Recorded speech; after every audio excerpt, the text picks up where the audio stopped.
Audio Jungle.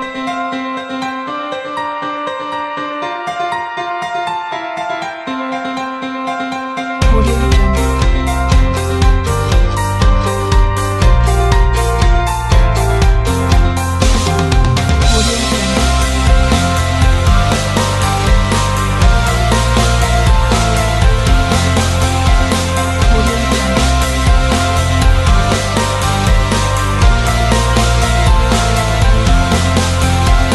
Audio Jungle.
Narito na ang programang Usapang Pangkapayapaan, Usapang Pangkaunlaran.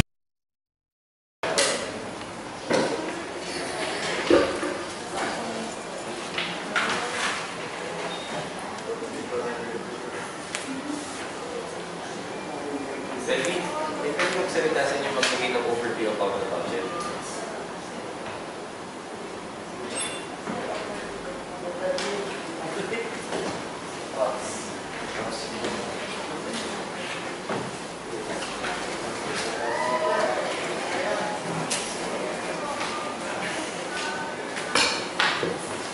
Magandang hapon po sa ating lahat. So, by the power vested in me as the chairman of the Committee on Appropriations, I hereby call this committee hearing into order.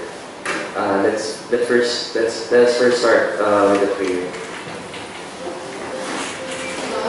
Father, we praise you and we thank you for the gift of life and for bringing us together for the conduct of this committee hearing to discuss matters brought to the attention of this office.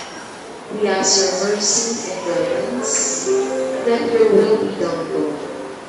May your peace reign, so that we may avoid conflicts and misunderstanding that may arise in the process. Bless the counselors who oversight and conduct this hearing, our invited guests, and all all staff who will take part in this committee hearing. All these we ask in the mighty name of your Son, our Lord Jesus Christ, who reigns with you and the Holy Spirit forever and ever. Glory be to the Father, and to the Son, and to the Holy Spirit, as it was in the beginning, is now, and ever shall be, world without end. Amen.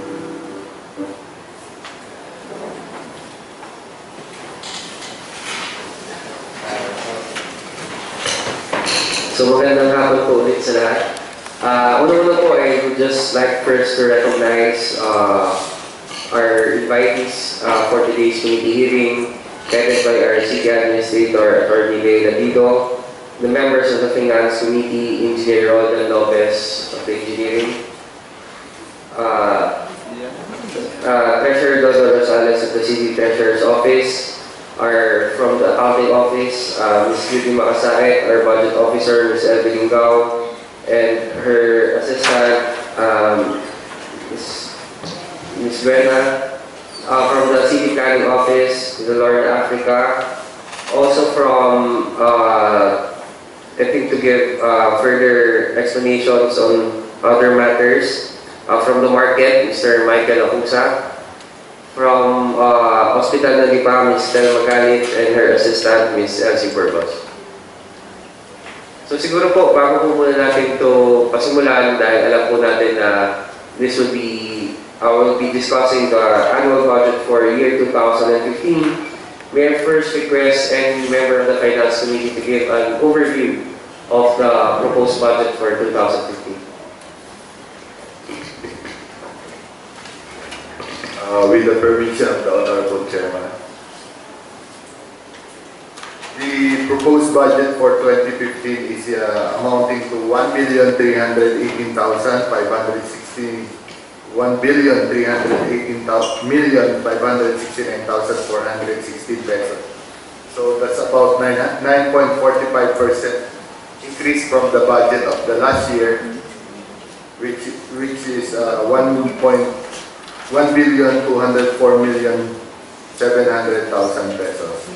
So an increase of more or less 9.45%. Of this amount, 46.41% will be coming from the internal revenue allotment, equivalent to 611,975,258 pesos.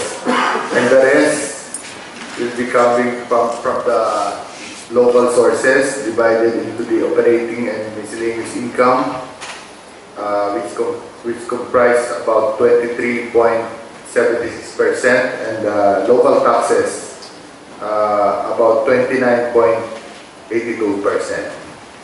So the income from the local sources is more or less 53.6%. And the IRA is 46.4%.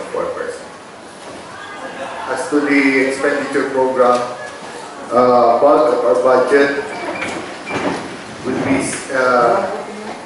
be spent for the general public services. That's about 48.92%. Second, social services 31.07%, and economic services 20.01%. As to the expense class, 55.48% of our budget will be for maintenance and other operating expenses. 32.76% will be for personal services, and the remaining 11.75% will be for capital outlay. So,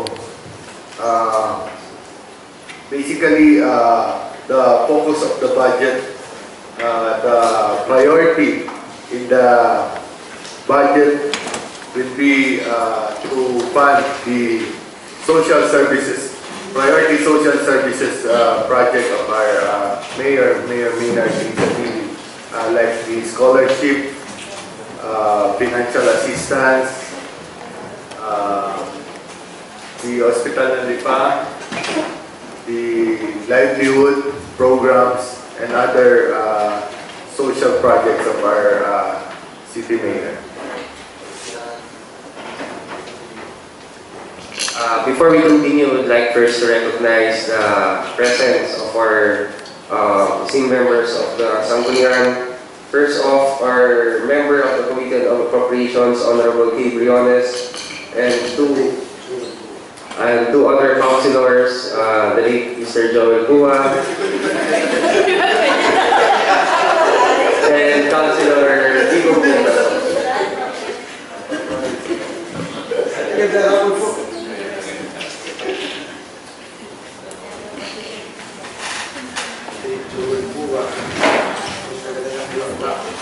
Sige po, ngayon pong umaga ay we've heard of the overview and stated and also listed here in the proposed budget yung po mga local sources of revenue po natin, local taxes, internal revenue allotment, operating and miscellaneous income. Siguro po, bago po tayo mag-dwell into details, meron lang pong konting katanungan to our budget officer. Yung po bang sa IRA po natin, it's dictated by the national government or paano po ba na-compute itong sa IRA po natin? Magandang hapon po sa inyong lahat. Ito po ay bigay na ng DBM sa atin. So saan po kaya naging basihan ng Kasi DBM? po yung population, land sharing, yun po yung pinagbasihan nila. Then how would you differentiate po yung sources of income yung sa local taxes and then sa miscellaneous income?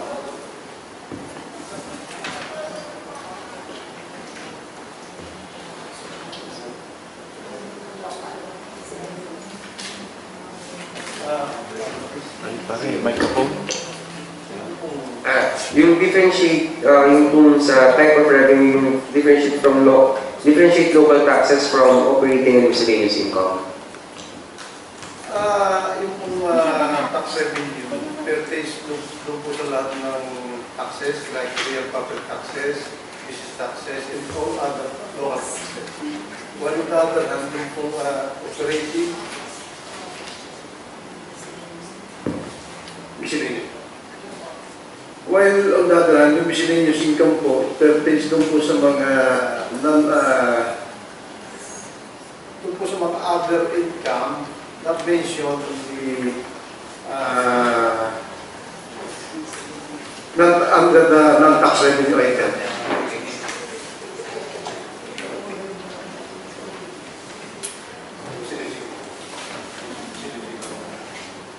So like for example, under the miscellaneous income,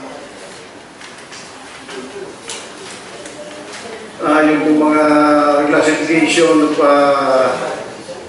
properties, zoning, and all other income na hindi po buwabit doon sa non-tax revenue.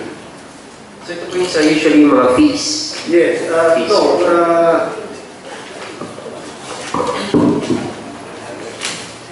so yung po yung fees, wala pong tax doon. For example, yung pong under miscellaneous, yung franchise fee for tricycle, stickers for tricycle, clear dividend, share from PCA, locational clearance, and the like.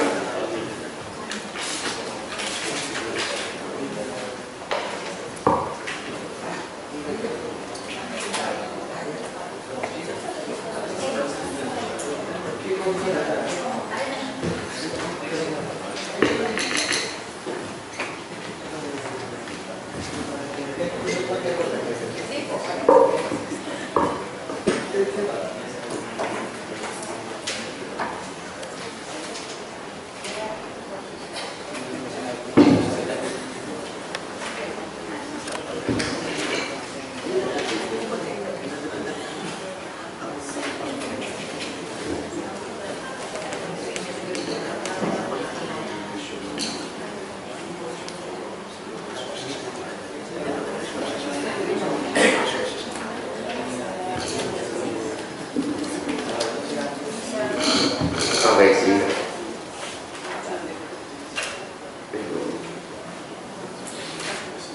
Ito naman po yung mga fees, we're going to discuss that in detail in a while. But dito po dun sa expense also would also be discussed in a while, based din doon sa mga presentations, doon sa proposal na ibinigay. Siguro po, mag-start po muna tayo doon sa, alam naman natin pag nagpa-budget, i-refer first kung ano po na yung basehan muna ng ating pagpa-budget. Kung ito po bang ating budget na sinasabi ay kaya po ba talaga nating matamo yung budget po na ito. So, as stated earlier, as presented, ang proposed budget po natin ay 1.3 billion, which of course will be coming from the different local sources. Dito po sa atin na gaya na sinabi nyo kanina ay IRA and miscellaneous income and local taxes. So siguro po, punta tayo. Meron na po ilang mga katanungan dito po sa ating mga unahin po muna natin sa mga local sources. Siguro po with regard dito po, ang presented po kasi dito na data sa ating po sa sanggunian is the actual na collections as of 2013 and yung current year estimate and yung budget year estimate. Then on page 2, nakasulat din po dito yung first semester actual at saka yung second semester estimate. Pwede pong may makasagot po ano kung hanggang kailan po yung sinasabi na first semester estimate at yung po bang second semester estimate, does it mean na ang nakasulat po na value po dito ay meron po dito parte na nakolekta na hindi po presented po dito. Kasi first semester, first 6 months, then second semester, syempre, ibig sabihin yung the latter 6 months. But what's presented here is first semester actual, ngayon po tayo ay nasa November na. So, dito po ay may posible na hindi po, nandito po yung ano po yung actual.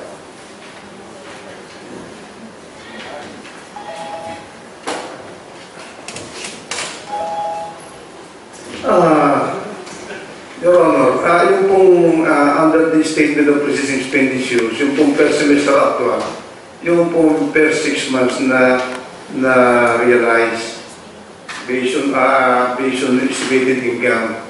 On the other hand, yung pong second semester estimate, yung po yung balance ng ating income estimate during the year. So kung kayo po for example, under the real property tax, yung 29,730,247 tapos. Kung tayo may makakurita ng 30 billion, meaning, nag-exit po tayo sa target natin for the year. Yung po ang idea behind that. So, kung hindi mo naman natin yung target, let's say below tayo sa 29, meaning, understated yung ating realized revenues doon po sa item na yan. So, doon po magkakaproblema kung medyo magiging unrealized yung ating pong estimate. As of 2013, let's take for instance po siguro itong real property tax dahil yun na rin doon na pag-usapan. Dito yung actual collections natin is 67 million. But according to our 2014 budget, 97 million dapat yung ating pong makukolekta. Ito po bang 29 million with your experience sa ating po City Treasurer, ito po ba realizable? Sa ngayon po, I think ma-realize ito considering na as of October, we collected already 76 million. Ito po yung 70% of 50%. So ito po hindi yung gross income na realize natin under the real property tax. So ito po ay corresponding 70% o 50%. As of October, we collected 76 million. So ang po natin, yung pong tip natin during the month of December. So I think kung hindi mo natin 100%, malapit po dito sa 29 million.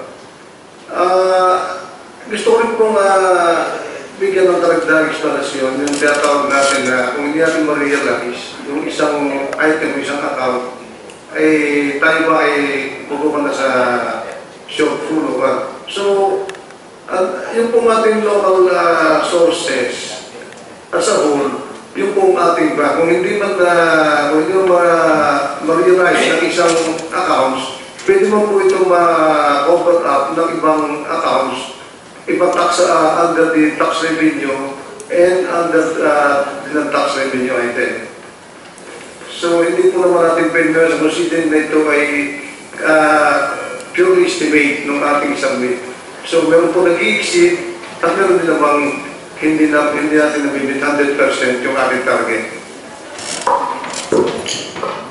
But based on experience naman po natin, does it usually, yung po bang mga hindi nare-realize is, naku-cover po ba yun ng mga ibang items na nakaka-realize nung sa yung isang sumusobra para po yung budget na yung proposed budget natin, parang malapit dun sa actual talaga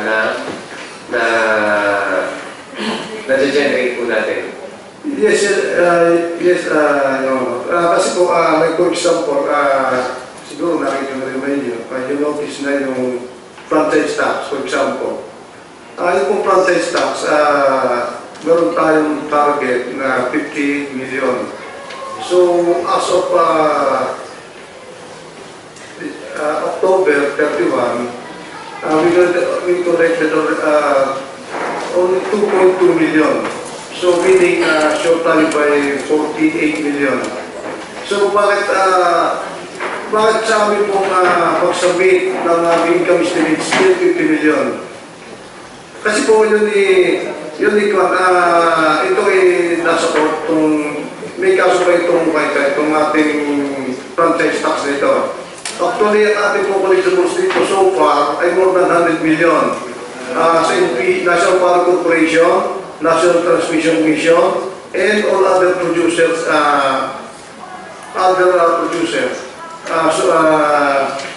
so like appointees,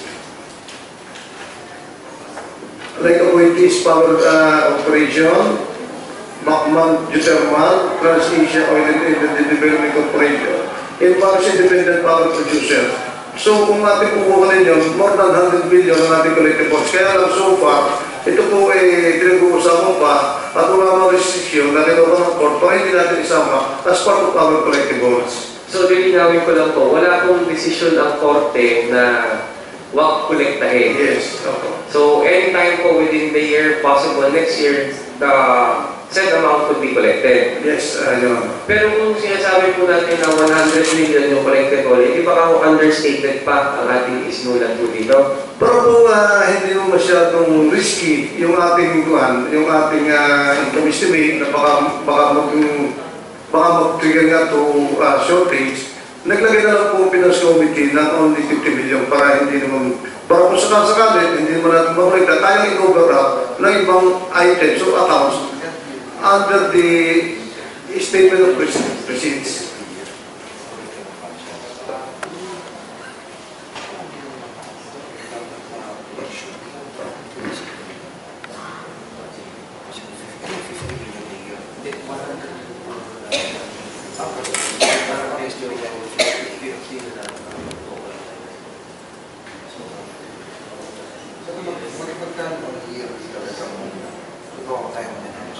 Kung mananalo po tayo sa kaso, magkano po siguro yung makukolekta natin yearly? Based on our record po, we'll collect 115 billion. Lump sum payment? Yes. Lump sum. Hindi yearly address. One time na franchise. Pero po yung sa mga franchise tax natin, you mentioned earlier sa Patelit, sa mga telecom companies, yung pong uncontested, magkano kalimitan yung pumapasok na pa? Mga around 2 to 3 million. 2 to 3 million. So yun yung actual na collections sa 2013. Kung tumaas man, mga 2.6, 2.7 na ho yung i-akit niya.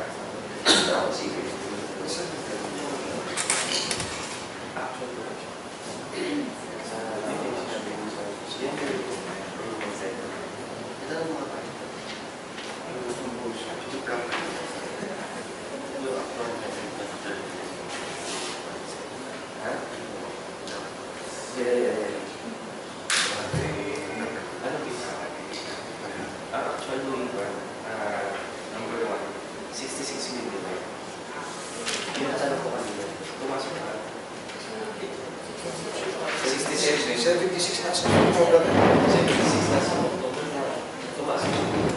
Yun, ay ngayon na parang October, parang nakapera ba tayo 20%? 76. Parang meron pa tayo 20% na Tayo tuloy naman po yung yearly natin na pag-i-issue na yung sa 20%, tama ba na grant na discount para makakolekta agad for our activities.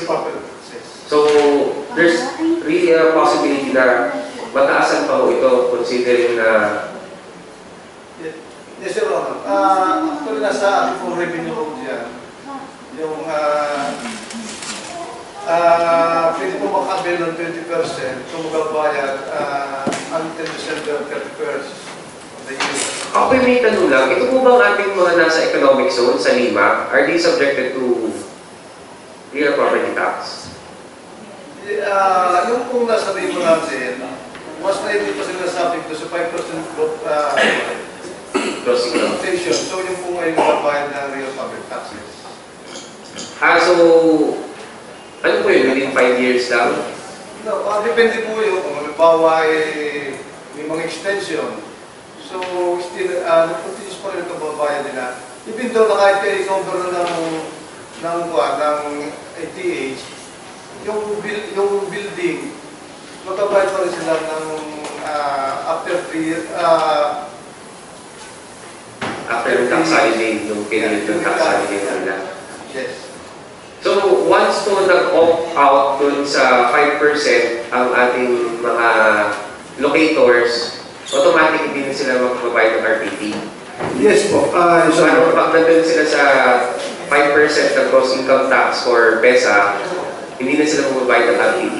Yes po. Magkasabit sila sa certificate of registration regarding to sa and then hindi sila magbayad ng real power tax dito. At ang kanila po kanila, yung share natin, makukunin na natin sa kanila yung share natin 2%. Yun yung question ko, dun sa yung 2% of the gross income, yung basis ng tax, paano yung distribution nun dito sa ating budget? Saan mo pumapasok yung value? Under the local business taxes. Local business taxes na. Kung po sa ating local business taxes, nagkukupos po doon yung tatlong item, local business tax, contractor's tax, and 2% share on preferential tax. So dito po kasi sa ating local business tax, ang nakasulto dito tayo ay for our current estimate budget of 2014, 175 million, nag-increase tayo to 196 million. Tapos yung RPT po natin, nag-increase din ng kaunti. Dito po ba yun sa ating mga PESA accredit? Kasi pinakausap na ako mga barangay captains dito po sa atin sa San Lucas. Sabi nila, bumagsak ang kanilang budget because hindi na nagbayad ng RPT for this year. So, yun po ba yung explanation kung bakit tumaas yung business taxes natin dito, yung ating estimate? Kasi hindi na nagbabayad ng RPT, pero magbabayad na ngayon sa business taxes. Yes. Yung po bang... Opo, siguro maapektuhan talaga ang San Lucas at ang iba pong mga barangay. Tatlo kasing barangay. Pagka po, hindi lang po sila, the whole 72 barangay, maapektuhan siya. Kasi pagka po nag-isot ng 2%, exempted din sa real property taxes. So yung pong sharing ng real property taxes, yung pong doon sa 50%, ang may 70% sa city and then the remaining 30% sa barangay po. So kung 10 na-locate yung property, automatic 50% pupunta na sa barangay. And then the remaining, yung the whole 72 barangays, mag-hati-hati sila doon sa remaining 50%. So affected to yung the whole 72 barangay. So dito po dun sa ating business taxes, based doon po kasi sa mga naging proposed budget ngayon ng mga nasa barangay, doon sa tatlong barangay na nasasakupan, bumagsak po talaga yung kanilang budget. ang San Lucas, ang Plaridel, at saka ang Luban, bumagsak po yung budget. So, ang dahilan po noon, nawala na yung RPT sa kanila. So, ano ngayon, nagpunta na ngayon sila dun sa 2% ng gross income tax. Yun po mangyayari na pagka nga hindi sila nakabayan, ang tendency, bababa yung share ng sa real property taxes. Especially kung saan nag-locate yung industrial state na yan. So ito pong 21 million increase from the estimate for the business taxes from 2014-2015. Ito po yung tingin po talaga natin na ma-realize na papasok na business tax. Actually, hindi lang naman po sa... Hindi lang po naman doon magagalis 2%. Kaya sabi nga kanina, a while ago, meron din po contribution diyan yung contract tax. And then yung ating local business taxes, siyempre, dumadami rin naman yung investors. At the same time, kami po ay study diyan na magkakaroon po tayo ng massive magkakaroon po, may study po ang local finance committee yan na magkakaroon task force at per-maintenance lang yung revenue without increasing the wala tayo pang gagawin sa ating walang reform o any tax measures na i-recommend ng executive. So just for enhancement, those implementation ng ating collection of revenues, particular taxes and regulatory fees. So kasama po yun, kaya yung aming pong nilagay na estimate ay medyo sa ating medyo dinas namin no.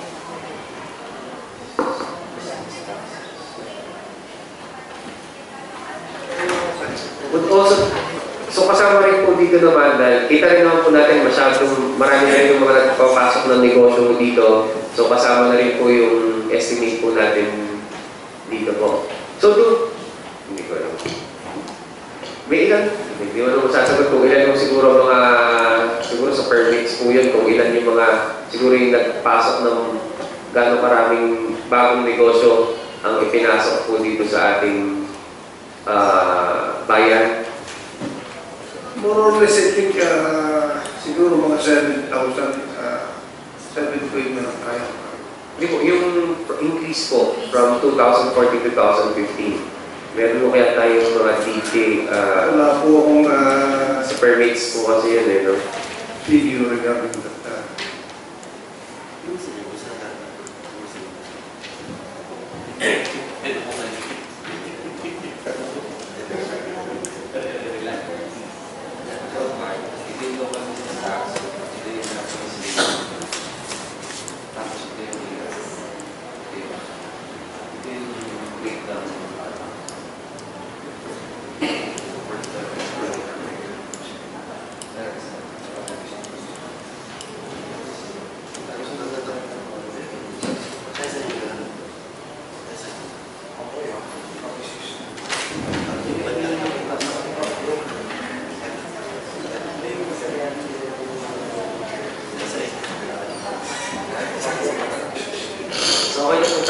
Business tax, yung franchise tax yung sinabi niyo kanina, yung ito naman po yung konti lamang dun sa mga specific items lang tayo na siguro we will be considering as material para ko itanong.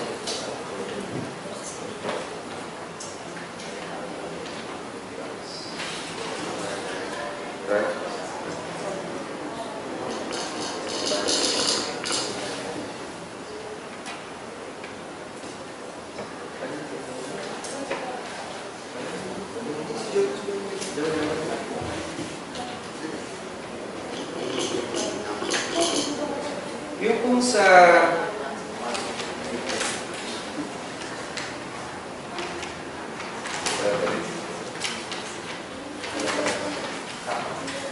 sa mayor's permit fee, kasama na rin yun dun sa proportionate, directly proportional yung increase nun pa dahil dun sa business taxes natin. Ano mo yung mga, kasi ang mga nag-increase po natin dito na budget ay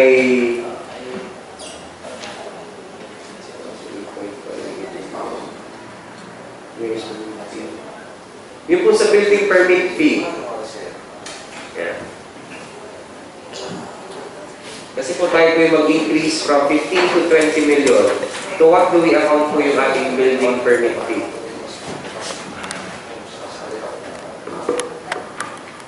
Magandang hapon po sa inyo lahat. Yung increase ko na 5 million doon sa estimated income ng building permit. Una-una, kaya po yan ay in-increase ng 5 million kasi base doon sa aking evaluation, sa ngayon, sa record ng city planning, ang ating subdivision ay yung dating start ng 1994 ay we have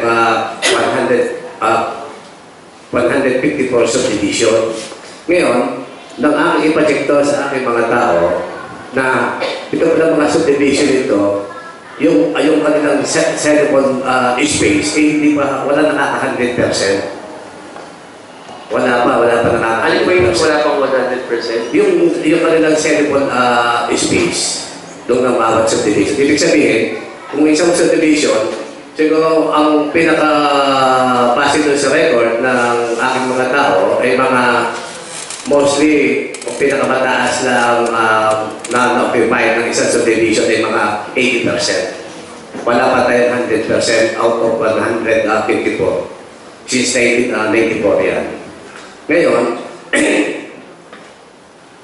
ito namang ating 2014, ang na-aproban natin ay 12 subdivision, housing subdivision, na ang minimum na nakita ko doon sa record ay ang pinakamaliit ay 7 hectares. The one-third ng 7 hectares, yun ang sa road and drainage. The rest, yun ay mga sellable area na. Including na dyan yung amenities ng isang subdivision. Then, third, meron pa tayo dalawang pending na full approval ng ating mayor na subdivision. Bale, ang total natin, 64, 61, 168 so far. Nga nito, wala pa ito napabenta. Yung mga dati na dito, katulad ng mga Bebe, yan ay mga second class subdivision, ay ang nagagawa pa ng bahay ay wala pang 20% of 10 hectares. Kaya yun ay binasi ko, nag-increase kami ng 5 million doon sa estimated income ng building permit. Una, maraming mga investor na nagpupunta sa akin, katulad ng Gaisano, nagpapahanap ng lote para tayo ng isang komersyal. Building, katulad nito Watermark, nagpapahanap din ng lote para tayo nila. Then ito namin din ng Ayala na more than 100 hectares na ang propose nila para this coming year ay mag-start sila ng development. So, ito po kasi... Then, di pa ko tapos, Mr. Chairman. Tunga ko ba? Pangalawa, kaya ang isa pang na-operate ito magiging income kasi nung kami nag-create ang Finance Committee ng isang task force na task force revenue generating kasi sa natawa lang minsan dito sa mga subdivision owner, minsan hindi ako nagpatong ng penalty. Kung yan ay pa-implement ko, ngayon, nag-create na kami. Bagamat natin hindi pa ata napapasabi sa inyo yung aming like-up, pero ito base sa aming grupo, ito created na. Bagamat ito wala pa ata papel, Mr. Chairman. Ngayon, kung yan ay pa-implement ko, yung 100% sa bawat na nag-start na wala pang building permit, yung ating nakalagay dyan na yung first quarter na almost 4 million, yan ay magiging twice agad approximately. So, saka isa pa, yung ating one, yung ating SM, magdadagdag ng additional parking area na 3.5 hectares outdoor area. Balik 35,000 square meter. Na, ang income niya more or less, aabot tayo, including contacts, aabot tayo ng mga 4M. Yan ang babayaran. Sa SM lang yun, 4M na ako. SM, hindi ko pa kino-consider yung kaya estimated income na madadagdag sa na-ITN. So, ayun po kasi hindi ko na pwedeng balikan yung from 2013 to 2014 dun sa ating building, Almost 7,000, 2,000. sa ating building permit. So, clarify ko na po, engineer, yung ating kasi diba, ang actual collection natin, Almost 4. for 2014 is Almost 4 billion. almost 4 billion, pero 11 million po yung hindi na-collecta. Kasi ito yung dahil sa 20% pa lang na-develop, 30, 40. Isa pa, di ba dyan, marami nang pumasok na building permit na hindi pa na-incorporate dyan ang income. Kasi yung basihan nga dyan, yung first quarter, equivalent to 6 months. 6 months. Pero yung 4 months na pumasok ng building permit, hindi pa napapareho dyan kaya yung 11 pa ang ating kailangan, more or less.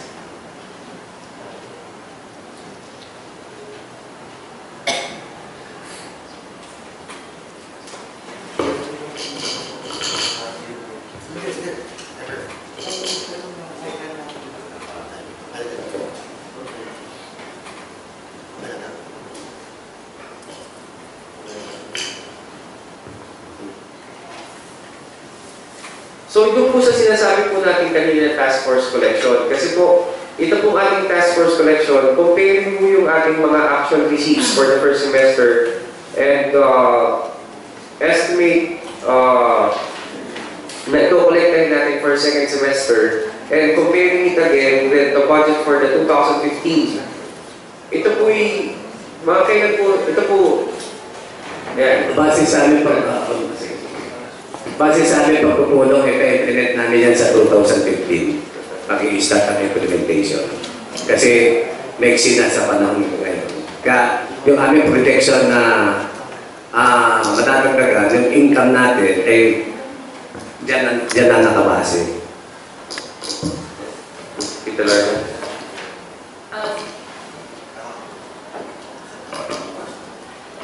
Magandang hapon po sa inyong lahat. Kasi alam ko na dahil sa increase ng revenues natin, makikita natin, medyo nagdadaw tayo. We will be able to achieve yung ating pong target. At katulad nga po ng na-mention kanina na we have actually created yung task force represented po ang City Assessor's Office na may kinalaman sa real property, ang permits for business taxes, ang planning where yung ating collections po are falling under the miscellaneous fees, and then the engineering for building permit. The city treasurer also part for business and real property, and the city health office. Kumbaga, ito pong grupong ito na inaasahan namin na lalabas para magkaroon ng actual visitation sa ating mga business establishments ay maganda ang maibibigay na result. Kasi lahat nga po ng aspects of revenue generation ay matatouch. Real property, business taxes, building permits, everything po. In the past, medyo naglaylo po tayo sa ganong, wala po tayong ganong task force. So, now, na nakikita natin na kailangan ng doblehin ang drive for revenue collection, talagang we will religiously talaga enforce and we will be operating with the task force para po talaga ma-realize natin ang ating expected revenues for 2015. So generally, ito pong task force, for 2015 this will be implemented. Though we are planning also to start this November kasi basta lumabas lang kami, ang grupo, I'm sure lagi may papasok sa ating revenue. Kasi halimbawa may binisita, walang mayor's permit, we can already issue yung mga notice of closure, yung mga first, second, and the third demand so that we can already enforce closure. So walang magagawa itong ating businessmen but to pay, to comply po dun sa requirements. Same is true with kung halimbawa wala po silang mga building permit, right away po may makikita na tayong difference pagdating sa revenue. So hopefully po by the 3rd week of November ay makasulong na kami dun po sa task force. Although the bulk po ng aming inaasahang result will be for 2015.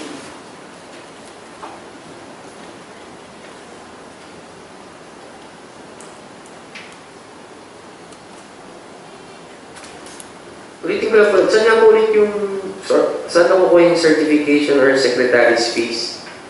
Ano nga po?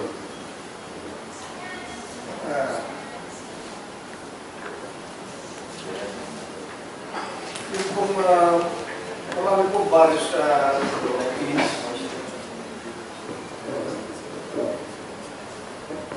Yung pong certification of secretary's fees, marami po ito.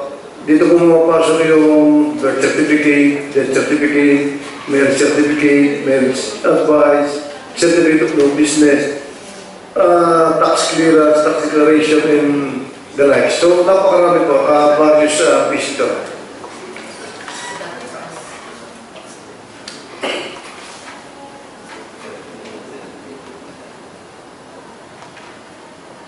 Siguro po, among the receipts, na lang po ang ating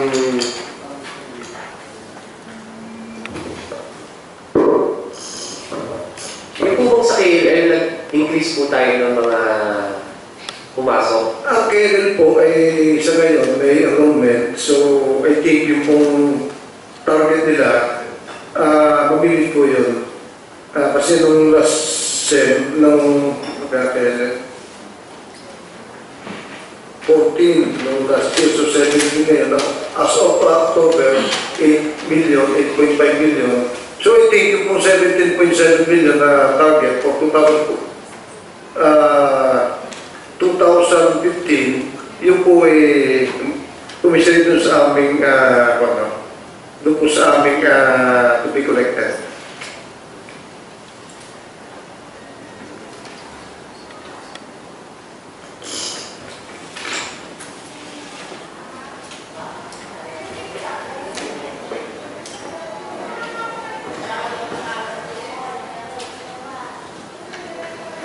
Yung pong sa ating miscellaneous income, saan po ulit nagagamit? Yung under ng tax revenue, ng other receipts.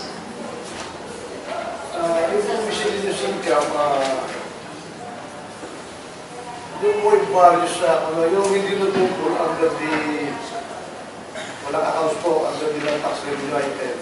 For example, yung pong franchise fee for tricycle, sticker for tricycle, template, traffic citation, environmental management fee, night market fee. Sony, processing fee for reclassification, city municipal share sa ating STL,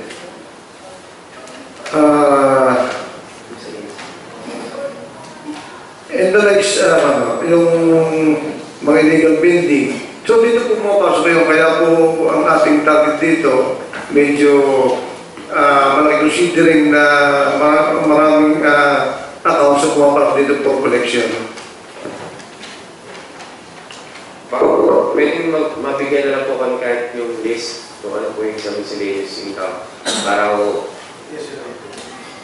Yes, Tapos, kami na lang po, siguro ang pinaka-glaring na lang po natin dito ay yung sa ating sa hospital na Lipa. And I think handa po ang ating finance committee dahil talagang pinapunta dito ang ating tagapagsalita ng hospital ng Lipa. Kasi the reason why I mentioned it to be glaring is that ang ating pong collection, ang ating proposed budget po dati na makukolect na dito ay 90 million, but ang na-realize po natin is only 5.5 million. But then, for this coming 2015, nag-increase pa po tayo ng ating estimate to another 30 million. So, siguro po, we would like na kami po mapaliwanagan kung bakit po ganito yung ating naging proposal. Magandang hapon po.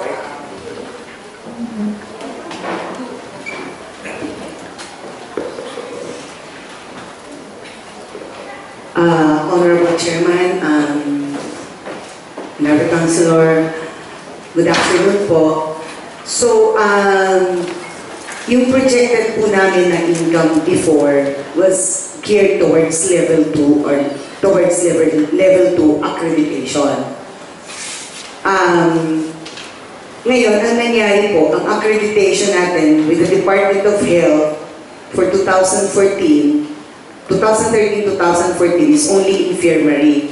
And that would really count a lot or make a great difference when it comes to revenue or to income collection, income generation. So, it was only last Monday that we were given Level 1 accreditation by the Department of Health, although the certificate is still pending for another document that they are waiting from us. So now that we are on the Level 1 Level 1 ang status po ng ating accreditation, malaki po ang maidudulot nito na increase sa income na makukuha natin. Despite the fact that we are service-oriented and that we don't collect anything from the patient, from Lipeños. Our sources of income po ay ang PhilHealth. PhilHealth claims. Diyan na lang po ay makikita na yung great difference. Because ang PhilHealth po, kapag infirmary, is only 70% of what we are supposed to collect or to gain if we are level 1. So now that we are level 1, we would be increasing our PhilHealth claims ng 30%. And another thing, sa infirmary po, we are limited on the cases that we could admit. Parang kasi po ang infirmary is but just like a simple complex rural health center wherein we cannot cater to complicated cases. So, kung hindi po natin makater ang ibang cases, ang ibang complicated, and we will be only serving the common cases po, mas kukunti po ang na-admit natin. Kukunti yung admissions, kukunti yung pasyente, kukunti ang ating makiklaim sa PhilHealth, and of course, kukunti po yung income. Added to the fact na kukunti na rin yung iginagrant sa atin because of our lower level.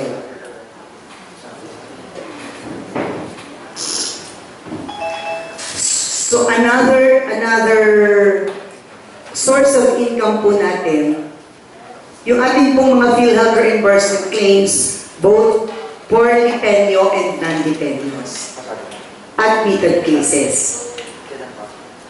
Gano'n po katagal bago ma-reimburse yung sa PhilHealth? Usually po, sir, nare-reimburse po natin yon mga 30 days hanggang 60 days po. After the patient, after we have submitted the forms, the necessary forms. Kasi after ma-discharge po, siguro, sometimes it takes a week or 2 weeks bago po namin ma-comply lahat. Kasi yung lahat po ng requirements. Pero po yung sa 5 million po natin na actual receipts, meron pong PhilHealth doon? Opo.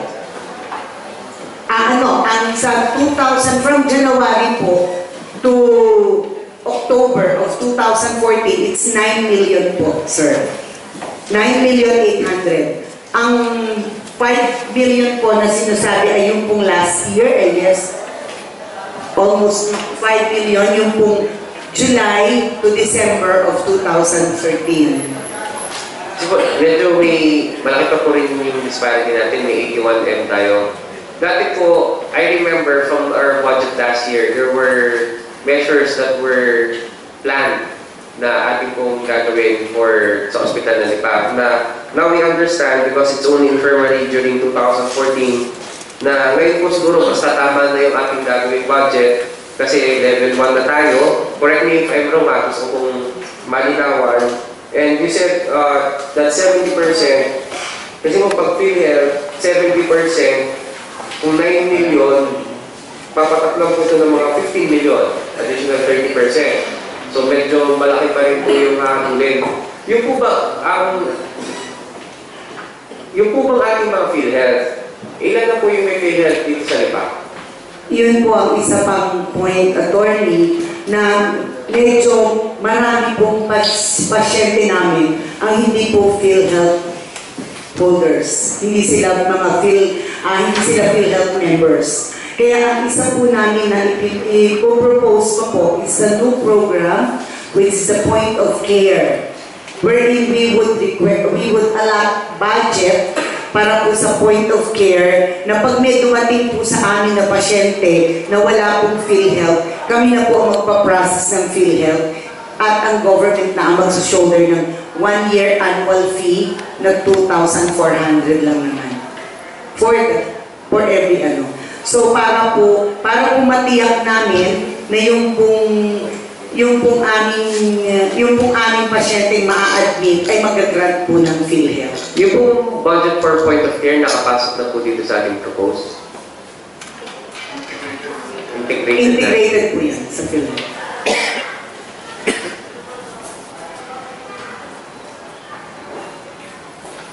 Yung po sa integrated budget natin, mga ilan po yung estimate natin na sasagutin natin yung PhilHealth? Miss Elsie? Asimus?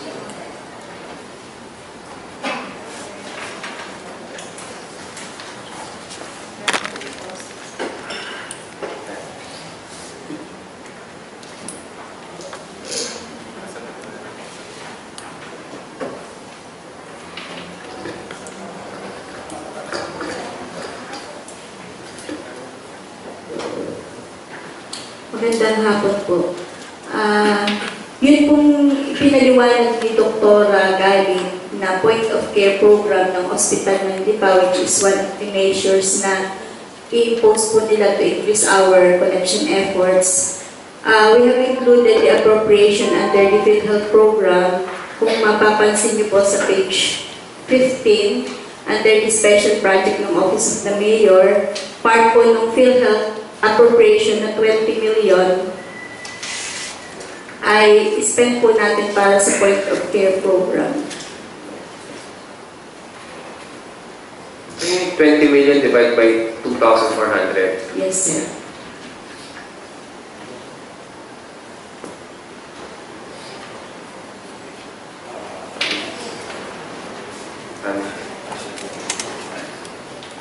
So, may ilan na pong pamilya sa Lipa?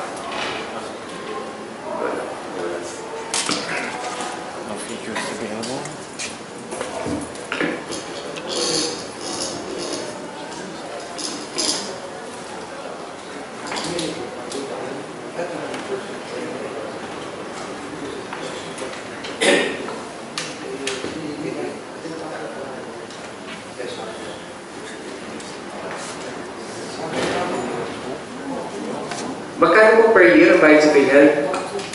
2,400 per family po ito. Hindi po individual membership. Kung ilan po, isa lang po sa bawat member ng family ang kailangan i-enroll. Lahat po ng members of the family ay covered na. Yun pong below 18 years old.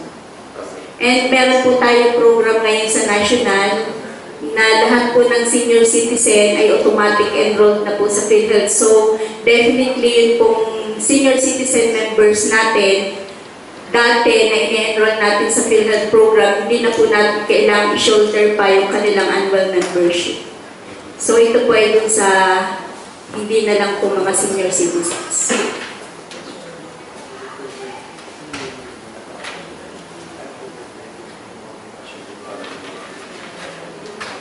Ito ba yung pinamimigay ang PhilHealth?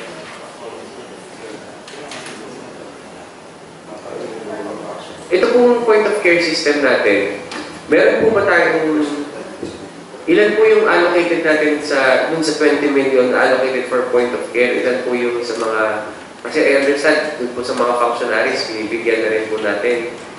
Tama po ba? Yes, sir. This year po, binigyan po natin yung mga functionaries. So, ang gagawin, ang pinaplano po ng city government dito sa ating PhilHealth program, ipaprioritize po natin yung portion ng PhilHealth natin na appropriation para sa point of care program, which is yun pong lahat ng mako-confine sa ating ospital ng Lipa, yun po ang priority natin na bibigyan ng PhilHealth card. So, dun po sa ating mga member, dun po sa dati nating mga nag-i-enjoy na members ng PhilHealth na sino-shoulder po ng city government, yun na lang po ma-hospital sa ating hospital ng Lipa, ipa-prioritize natin na may enroll sa PhilHealth para po may sure tayo na income na may generate in case na ma-confine po ang isang member of the family. For this year po, magkano yung inalok natin for dun sa functionaries? Hindi po namin ma-specific na para sa functionaries lang, pero we have allotted 17 million for the PhilHealth program ng city Hindi government. po natin alam kung mga medyo magkano ang mga nagastos natin. Wala po kaming master list na hawak. Pwede po siguro natin ma-inquire sa community affairs considering na sila po ang naghahawak ng data natin ng mga enrolled members ng PhilHealth. 2014 po ang PhilHealth natin ay 17 million. Doon sa 17 million po natin ito, sa atin din po kinuha yung pambayad sa 4Ps? Hindi. So bukod, automatic na po yun. Yung 4Ps po natin, so that's national budget po ang 4Ps.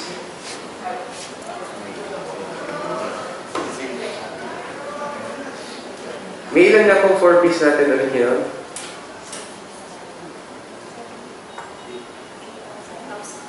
Mga 8,000. Dadagdagan, I heard dadagdagan na po yung 4Ps natin nang may ilan? Akit to 13,000. 8,000 additional 5,000. Pagpalagay natin siguro tig to 200 ang senior citizen per barangay, sabay di 200 times 72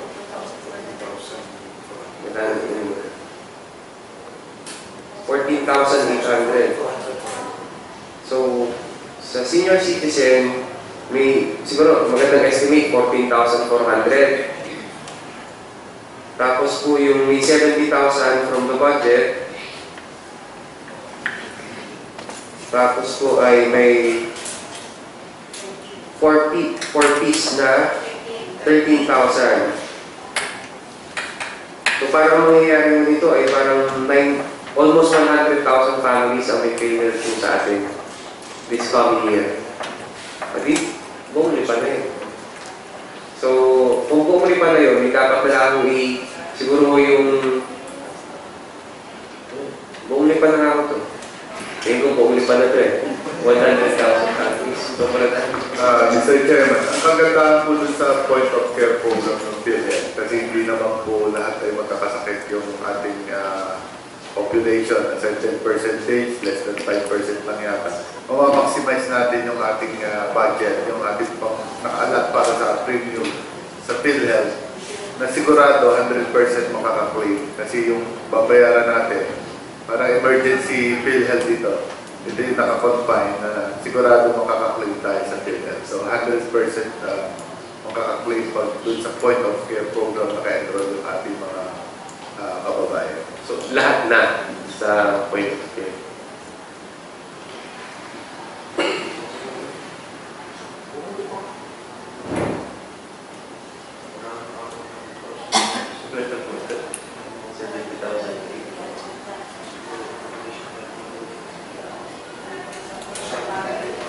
Dito po yung kailangan nila siguraduhin na ay sa bagay, kung point of care naman, pag nagkakasakit, saka ang kukuhanin. So, siguraduhin naman na ito.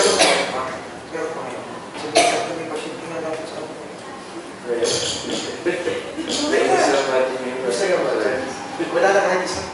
Sa PhilHealth daw.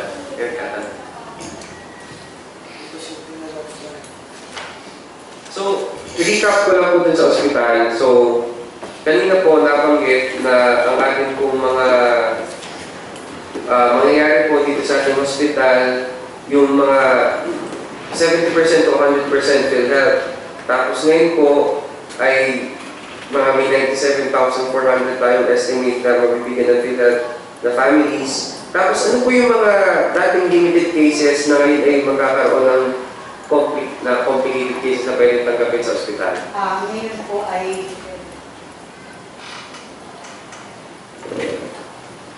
like for example po yung mga nganak. Yung mga nganak po, kinikater lang po na, ideally we are not allowed to do normal deliveries except those which are already imminent deliveries. By imminent deliveries, we mean yung halos nakalabas na yung ulo. So, kung makikita natin na it's still halfway of the labor, 6 cm, 7 cm, pwede pang i-transfer, dapat po natin i-transfer. Pero kung level 1 na po tayo, lahat po, pwede na po tayo magpaanak, normal deliveries, pwede na po tayo mag-cesarean, dati po wala po tayong OR, wala tayong surgeries, wala po tayong mga normal deliveries na parang nagwe-waiting tayo. Dati po, transfer tayo ng transfer kasi natatakot kami since infirmary, talagang laging talo kami. Whatever happens, wala kaming kalaban-laban. Sige po. Pag-furnish na lang po siguro, Doktora, ng copy ang sanggunian of this committee ng kung ano po yung mga, kasi di ba may mga parating na rin daw tayong equipments. Na kung ano na po yung mga equipments dumating, kung ano na po yung pwedeng gawin po doon. Kasi I think it's logical naman na aakyat po kung dito na pwedeng gawin yung mga surgeries po natin dito po sa ating sa ospital.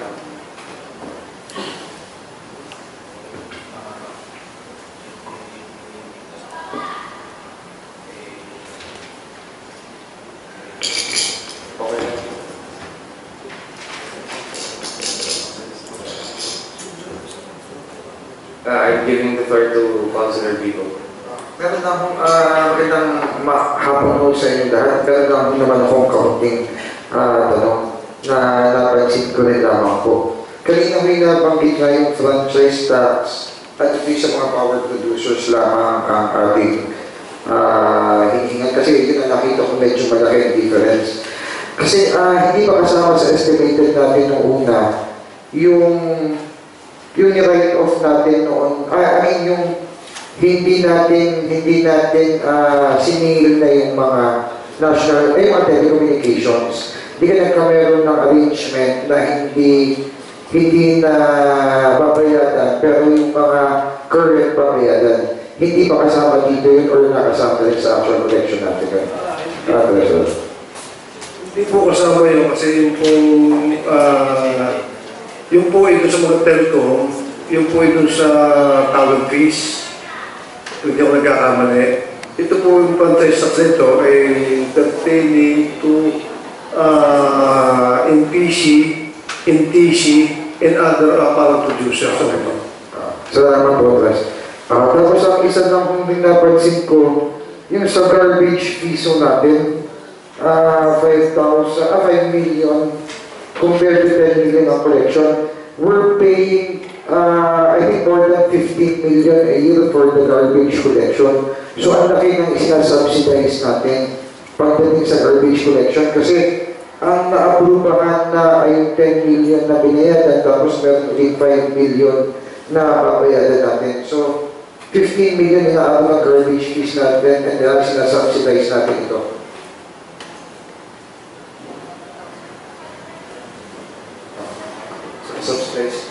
Subsidize natin ba?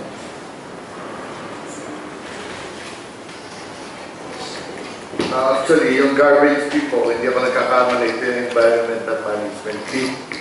Kung pinokolekta natin sa mga...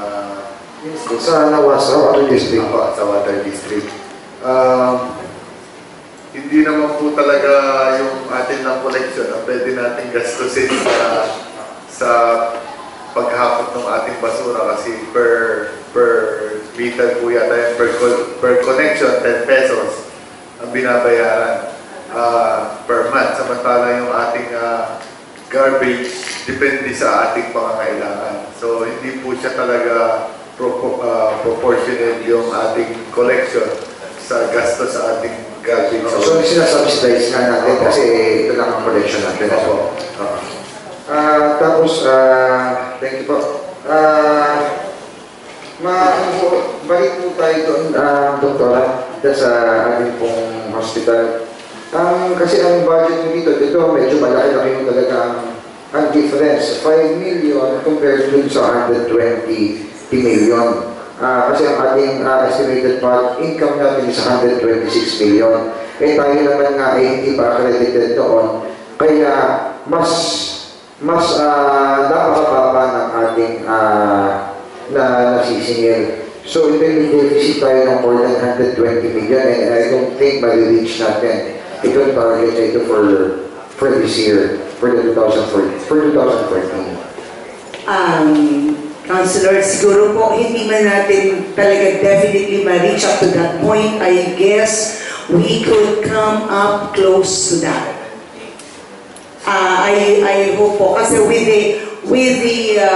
kasi po yun nga pong level natin nung una na nga kukunti na nga yung reimbursement natin, kukunti pa po yung pasyente. But if we could implement tapos na-paralyze pa po yung ating third floor kasi po nung magka-Glenda, kaya kukunti po talaga yung naging admissions namin for the past year.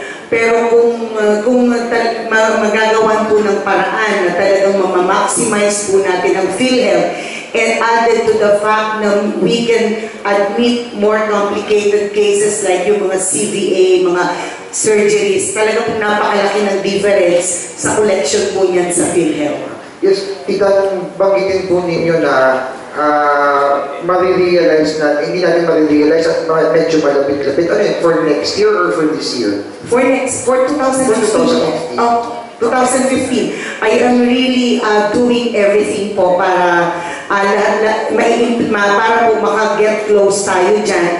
And added to the fact that we will be intensifying with the completion of all the laboratory and all the diagnostic procedures that are upcoming. I have a very strong intention to intensify industrial and occupational medicine po. Yes. Kanina po nabanggit din po ninyo yung sa PhilHealth, yung point of care.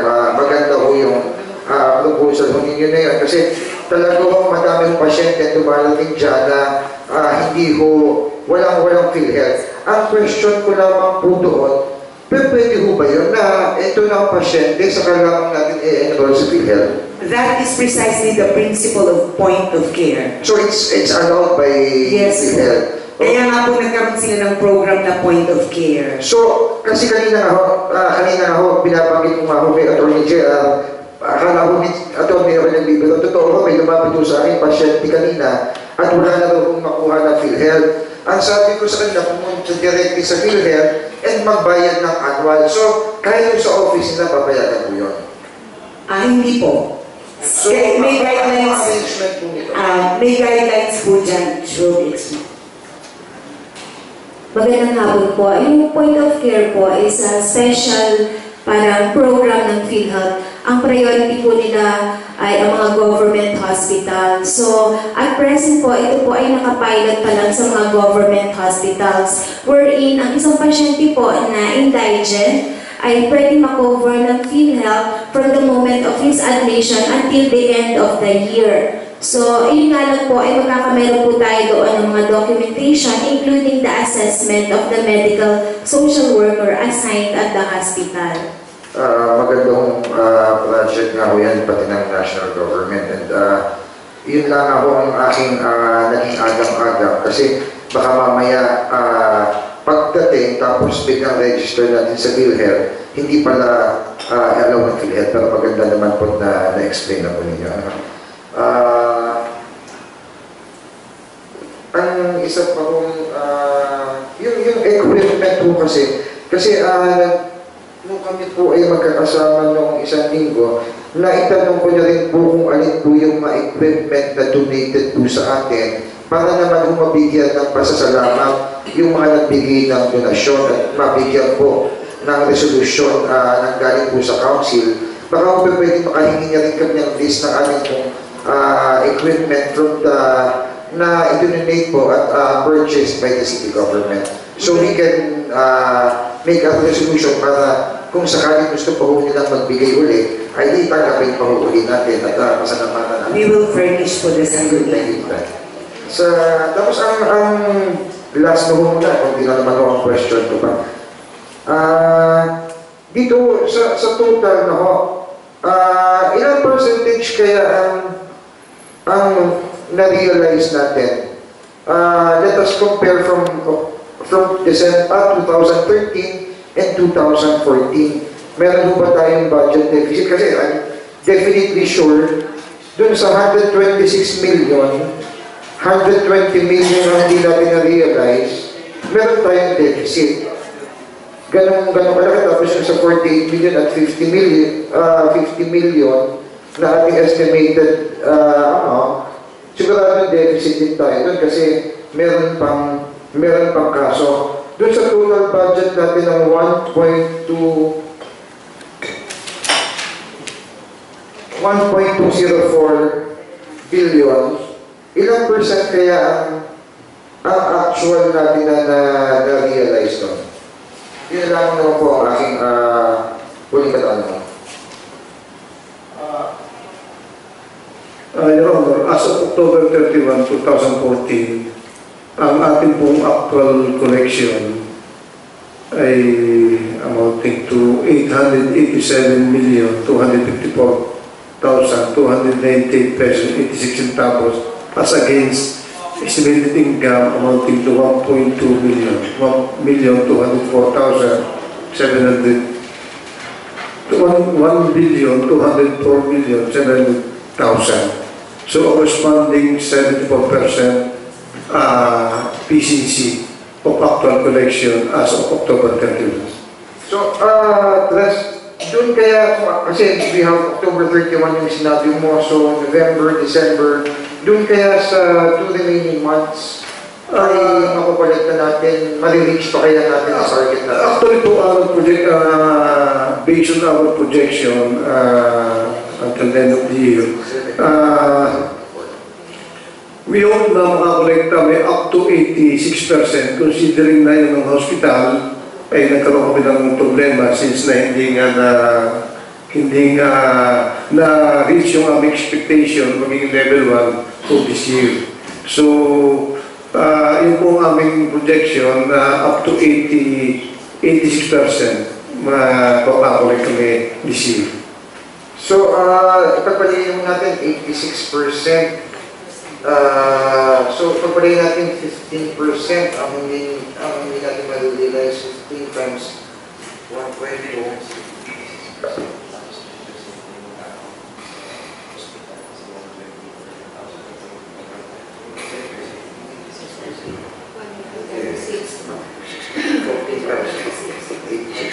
Of target interest.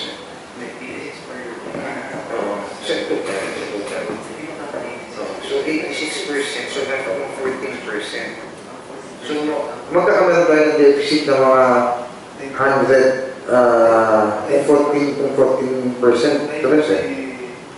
I think more or less 90 to 95. Mga 90 to 95 million ang magiging deficit natin.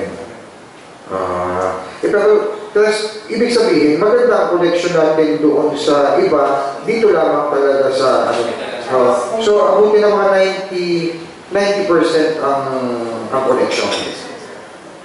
Yun naman, thank you, sir. I-clarify ko lang po yung computation of percentage. So, as of October, 74%. Tapos po, i-target natin 86, kaya po natin. Di may 14% na wala. Tapos dun sa 14%, since mga 120 million will be accounted for by the hospital, 10% po yun.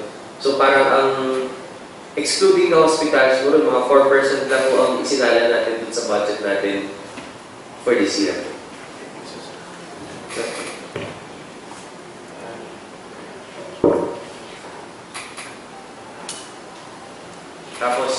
Tapos magagawa pa kayo ng tax collecting measures.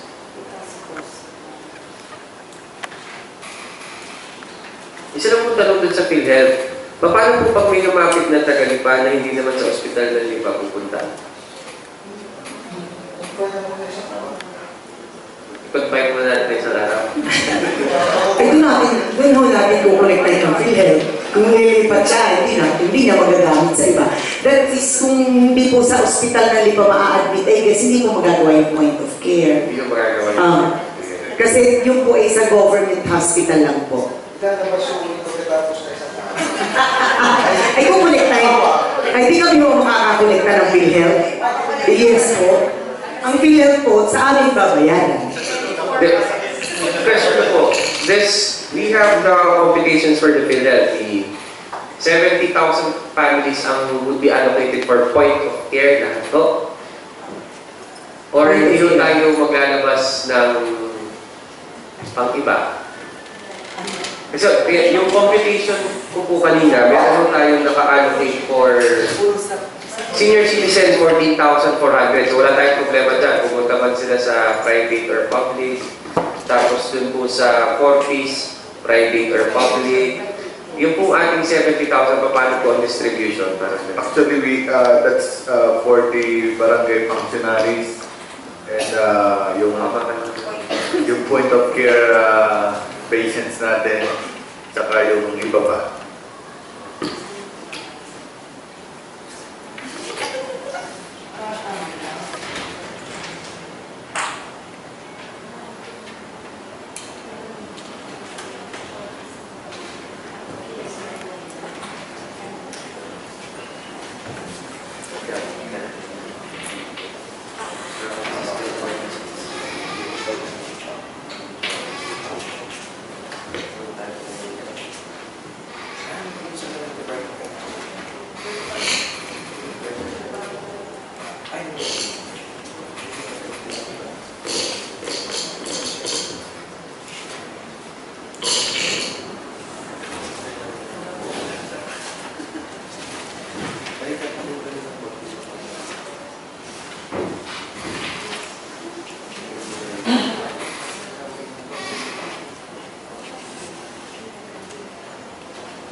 Pwede ba?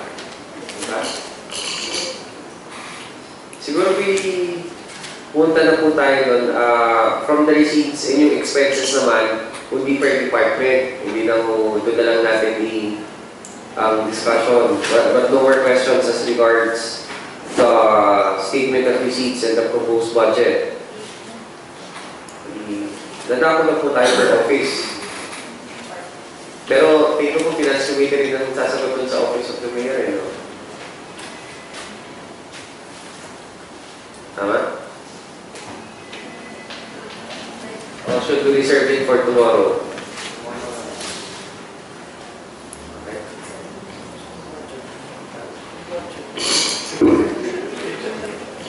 Sige po, to give way para mag sa preparation for the different offices, we'll be resuming the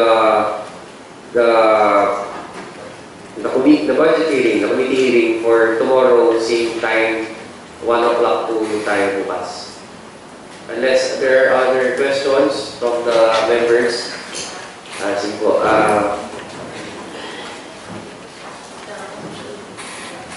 The committee hearing is now declared adjourned. Audio Jungle.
Narito na ang programang Usapang Pangkapayapaan, Usapang Pangkaunlaran.